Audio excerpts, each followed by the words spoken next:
Deuxième force, l'empathie. Pourquoi est-ce qu'on est empathique? On est empathique pour deux raisons. La première raison, c'est que les bébés humains sont pénibles.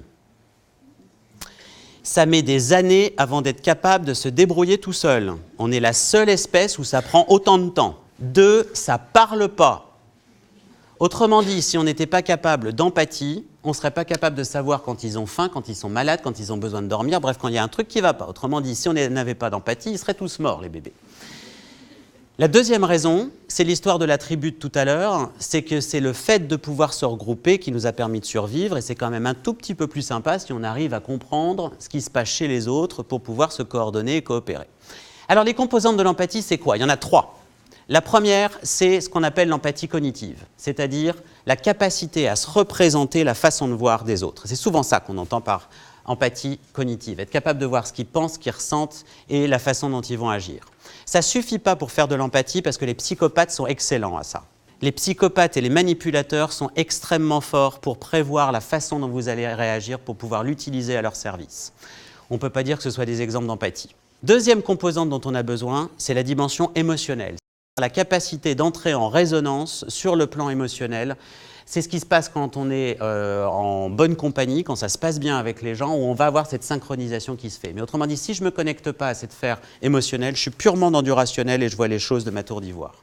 Il reste une composante, c'est la bienveillance. Sans l'intention de vouloir le bien des autres, on n'est pas dans de l'empathie. Ça, c'est un facteur particulièrement important parce que quand on regarde les professionnels de santé, c'est une des professions les plus à risque en termes de burn-out. Et parmi cette profession, les personnes qui sont hauts sur la dimension émotionnelle ont un risque de burn-out plus élevé que les autres. En gros, l'empathie émotionnelle, c'est faire éponge. Mais quand on rajoute la composante bienveillante, à ce moment-là, le risque de burn-out disparaît. En tout cas, pas plus que les autres. Pour une raison simple, c'est que l'empathie émotionnelle, elle est passive, je fais éponge, la bienveillance est active, c'est qu'est-ce que je vais en faire.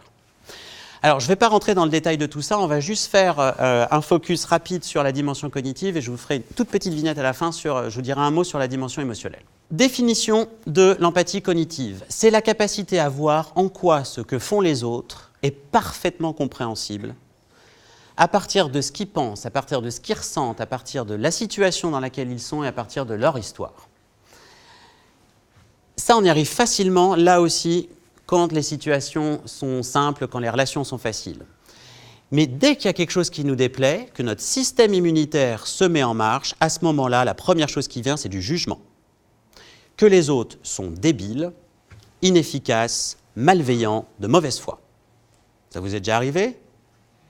Normalement, oui.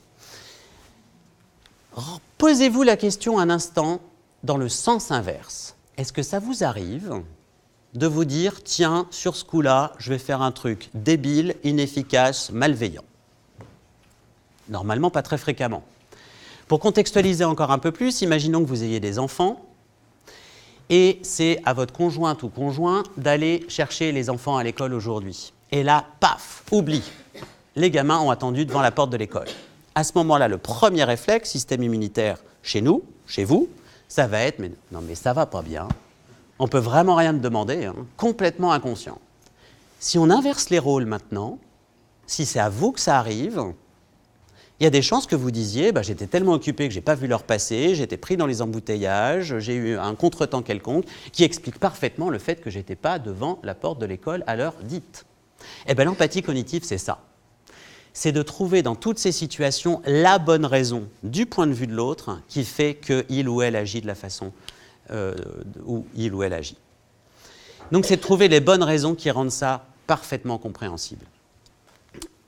Autrement dit, là encore, on a un nouveau choice point. Le mode automatique, c'est le système immunitaire, c'est de passer en mode jugement, de condamner, d'avoir des interprétations plutôt négatives, malveillantes. Et là encore, quand on voit ça, on a un choix. On a le choix de passer en mode empathie et de chercher en quoi ce qui est en train de se passer est parfaitement compréhensible.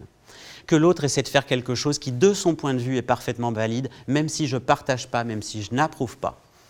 Et à la fin, ça peut être pour combattre cette façon de voir.